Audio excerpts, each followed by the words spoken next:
So this is the extra credit video where I'm going to talk about the demo and then some stuff about ECE and NC State and stuff.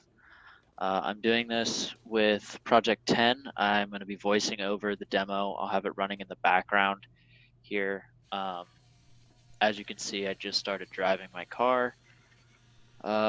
Project 10 was the final project that we had to do for ECE 306.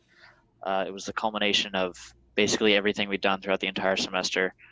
We started with practically nothing, and by the end had a somewhat functional RC car that I could drive around a course.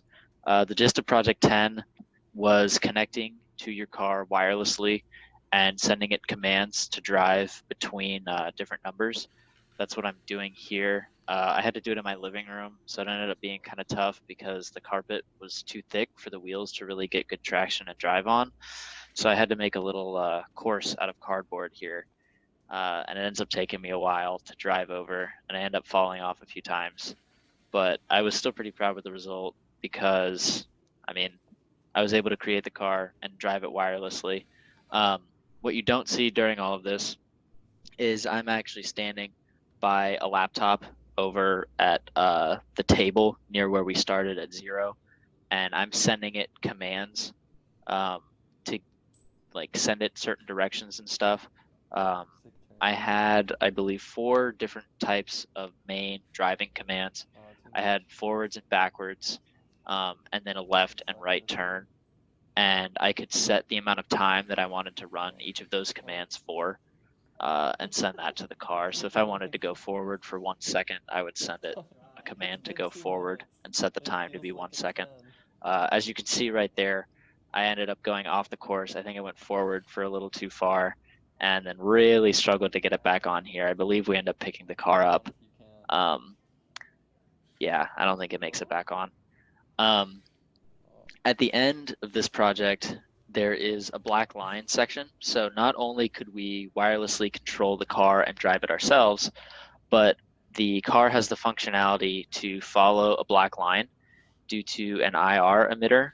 On the very front of it, you can see at the very front of the car, there's 2 screws, and the IR emitter and detectors are attached to a little PCB that's being held up by those screws there.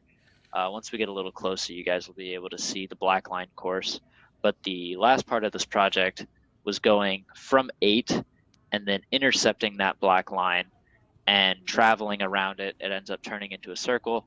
And then once you've gone around that circle twice, you end up sending a exit command and the car leaves the circle and stops. And that was the end of the demo.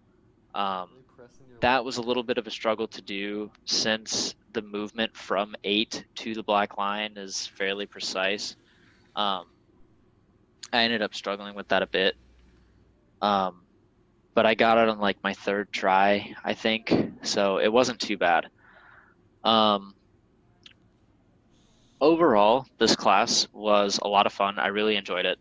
I felt like I learned a lot. It's probably the class that I've learned the most practical stuff in out of any class I've taken so far at NC State. I got not only programming skills, but some hardware skills as well. I am much more comfortable soldering now due to this class. As you can see, I'm just showing the little arrived at number 1 on the screen there. But I'm a lot more comfortable soldering because of this class and working with like small little PCBs and components and stuff. And obviously, I had to put the car together. So attaching like the motors and the wheels and stuff and getting all of the boards straight was not too challenging, but required a little bit of effort. Let's see, what else about this class? It's a lot of work. It's, like I said, it's the class I've learned the most in, but it's probably the class that I've dedicated the most time to out of any class ever.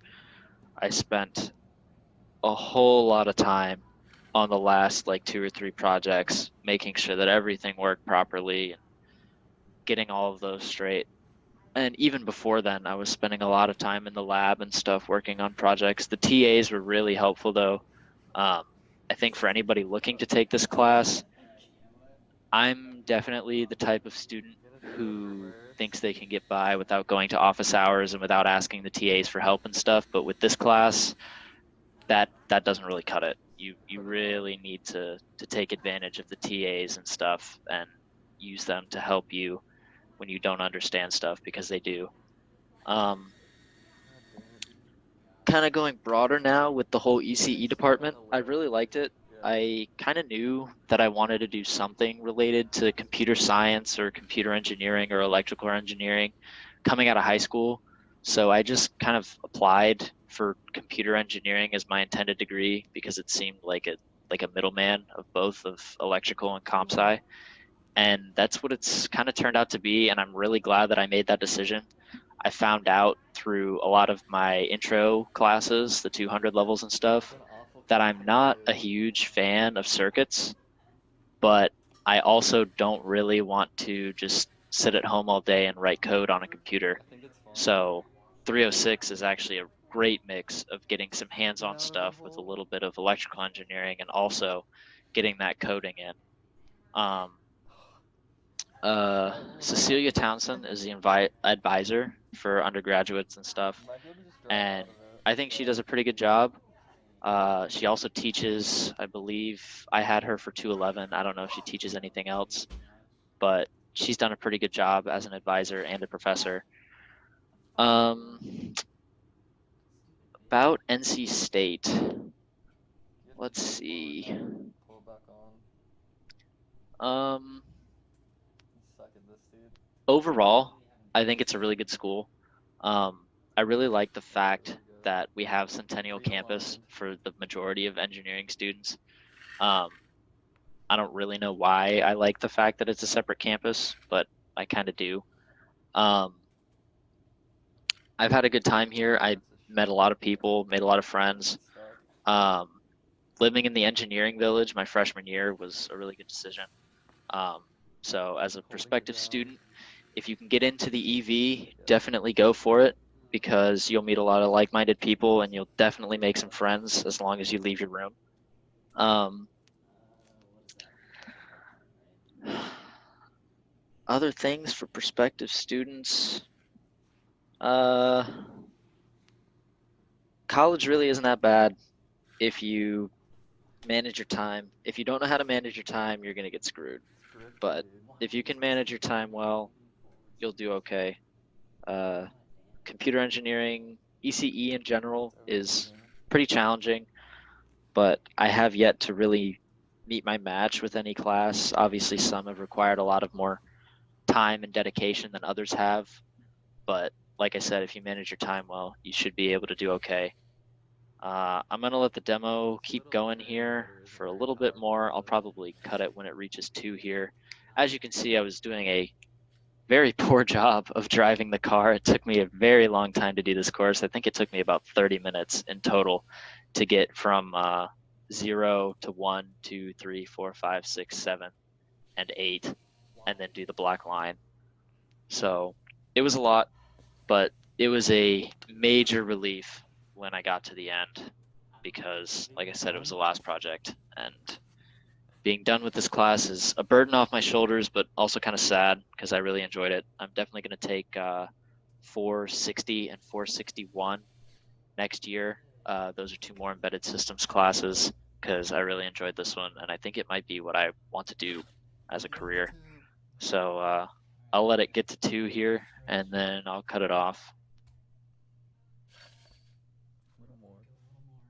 Yep, there we go.